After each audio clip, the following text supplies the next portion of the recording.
What is up, guys? Euclid back here with you again. I'm happy to say that I'm sorry that the Metro Exodus videos have not been coming around as quick as I would like them to. There's been a lot of stuff going on. I've not been feeling very good lately. I pretty much slept all day today on the 26th of February.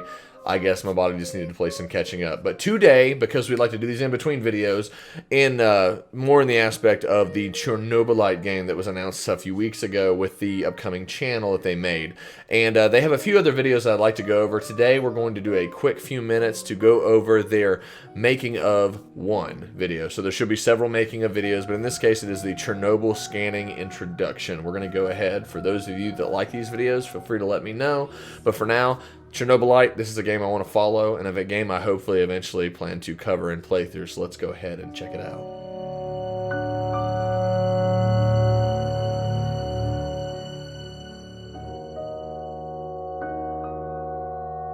I think it's important to mention that this is what looks like it might be a smaller team of individuals working on this game.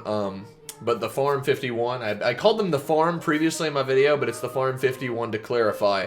They are up and coming. I love seeing what small teams of developers and creators can do, and honestly, I think given the right amount of time, this game could be an excellent survival horror game, as well as a fine addition to the amount of games along this style of post-apocalyptic. But this will be more survival horror, so it'll be interesting. Let's go ahead and check out episode 1 of the making of Chernobylite.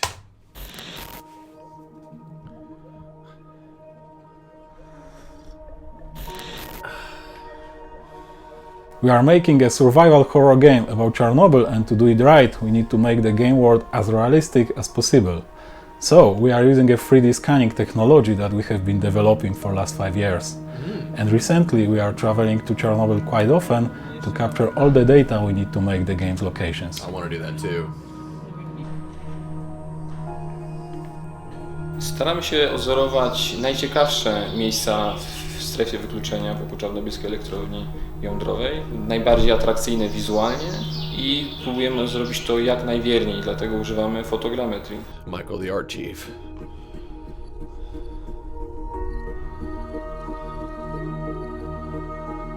Okay.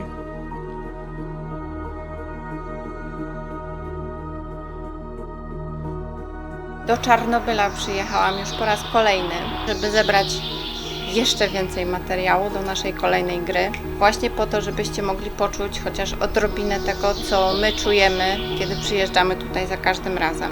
Kasia.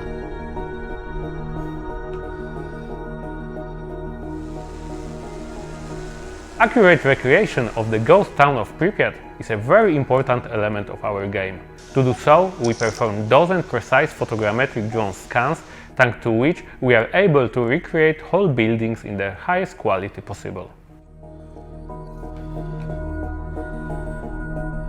To take something so beautiful but tragic and put it into a game, and the time they're taking to do that. Every game developer wants to create the best game of its genre, and we also want to. We are not sure if we can succeed, but for sure, we are making one of the craziest video game ever done. Good to hear. Tili. The man behind Tili Boom. Definitely interested to see what happens there, and there's bold. So we can go through this video quickly, but it won't take a lot there as far as this video goes. It's going to be quick. I'm going to do a lot of these quick little videos, especially for each of the making of. And no, we don't want that. The rise and fall of Stalker. We'll take the volume down and stuff and kind of go over it a little bit more. You can tell that they know they're a bit of an underdog team. Making a survival horror game about Chernobyl, and to do it right, we need to make the game world as realistic as possible. It's looking really pretty. The cinematics are fantastic, which most can be, right? And recently we are traveling to Chernobyl quite often. But that doesn't say anything bad about the game per se. It's like they know they're an underdog team, but being aware that you're an underdog team is not necessarily a bad thing. Hell, 4A Games is an underdog team and has been small for quite a long time. And but that's something to be proud of, not to be ashamed. You've got several developers, especially over here in the West, that make games that are watered down as hell. I'm sorry, they're hard to digest.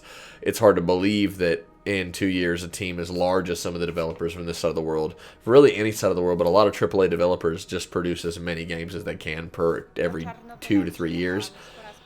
But seeing a title like this, survival horror from this genre, as they're calling it, it's good. It's bold. I like that they're doing that. I like to see a survival horror game from this genre come out. He definitely said it's going to be one of the craziest games. You think it's going to be crazy. But there's nothing wrong with that. And to see the way they're modeling... Let's go over this again. The ghost town of Pripyat is a very important element of our game. To do so, we perform dozens precise photogrammetric drone scans, Look at that. thanks to which we are able to recreate whole buildings in the highest quality possible. Element of our game. Constanti, which I pronounced your name wrong, I apologize. But honestly, it's really cool to see this, that they're using whatever resources they have to do this. There are so many stories about smaller development teams, and I use 4A games as an example. I don't want to overshadow them with 4A games in light of Metro Exodus, but I really do want to speak about is that seeing a team like this, just as far as what little we do know, to see them do this just makes me think of the stories I've heard from 4A games where they were bringing in their own personal laptops and their office was flooding and different stuff. It's almost like they were in the Metro. Like, the situation for a development team is a nightmare when there's water leaking into the fucking office. So that's the craziest thing to imagine with being on a development team. But it takes dedication to be like, I'll just bring my laptop in. Our computer's not working, I'll bring mine in. We'll work with it. I would do that too, honestly. That would be amazing to be a part of a team like this. But this is what I'm decent at. Couldn't imagine doing what these people do. So many years of hard work. But I love seeing that. I love seeing that. Like that building right there. What was that building? Was it a hotel? Was it a one-stop? Was it a carport? I mean, we don't really know. I'm sure if I looked it up, I could find out immediately. But it still interests me. Like that freeze frame of these parts of the world. And that's just a section. So it's a level. But if you look right here, look right there, you can see the Ferris wheel from the legendary amusement park of Pripyat, which we've seen in Stalker. We've seen in the Stalker games. They're a very haunting addition to the games. I'll never forget the first time in Shadow of Chernobyl making my way through towards the CNPP or whatever, and getting near the Ferris wheel and hearing those haunting noises and stuff. So that's always going to ring true to me. The fans of Stalker are going to look at this game and be like, okay, well, you know, Stalker was scary in its own way, and there's some mods that make it even scarier, but this game is probably less about being a run-and-gun badass. It's more about resource management. That game was too, but you could always stock up in Stalker. You could stock up kind of in Metro. But Exodus in its hardest difficulty, I mean, I find myself being very wasteful, and in this game, it's not just about either working with, killing, or choosing whether to help other stalkers in the zone, in the exclusion zone. So this is going to be really interesting to see. And we're playing as one of those individuals, I am left to assume. So that's something I'm excited to see. This last quote excites me. Every game developer wants to create the best game of its genre, and we also want to. We are not sure if we can succeed, but for sure, we are making one of the craziest video game ever done. Look at that. That is just nuts. See, I'm excited for that. This is a little different. It's survival horror. There's survival horror coming out every year. Some are good, some are bad, and some just don't hit the market. But I think this one, with the right build-up and with the right advertisement, that's why I like to cover games like this, especially for these guys, because I could see their following growing bigger. You know, and then they've made other games that are known.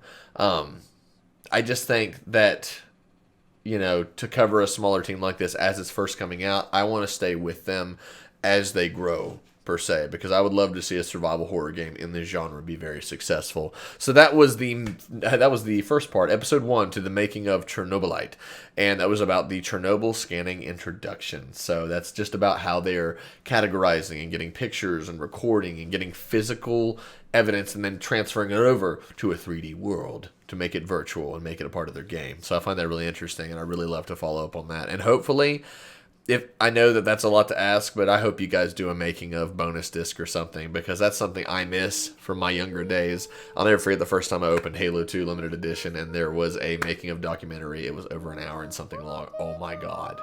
I watched it so much, just because being able to see things from the developer's viewpoint, it to me is just amazing. It's always a beautiful experience to experience what they, as much as we can, vicariously live through them and be like, wow, How hard was it? How exhausting was it to go through what they went through? And I think that makes you more connected to the game because you know the hands and the minds from the people behind it.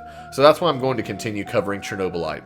It's an underdog team, but I've seen underdog teams do much better work, in my personal opinion, than AAA teams, especially over the past several years. AAA teams have been letting me down because it becomes about money, and I'm not trying to generalize, but for the most part, especially over the course of the past several years, we see a lot of AAA developers, and they just let me down. They've let us down quite a bit, and I don't feel that this team would, especially with them being bold like this. So, to you guys at the Chernobylite team, behind the Chernobylite team at the Farm 51. Apologize, wanted to say Area 51, but the team behind the Farm 51, I wish you guys luck, and I will be covering your videos as they release, because I think you guys will do very well. So guys, if you liked the video, feel free to hit like. If you did not, leave a dislike with a reason why. And if you want to see more videos like this and others in the future, then feel free to subscribe to my channel, but also feel free to hit the notification bell located beside the subscribe button. But until next time, guys, this has been the first part to the making of Chernobylite, Chernobyl scanning introduction. I am Euclid, and I will see all of you stalkers in the next video.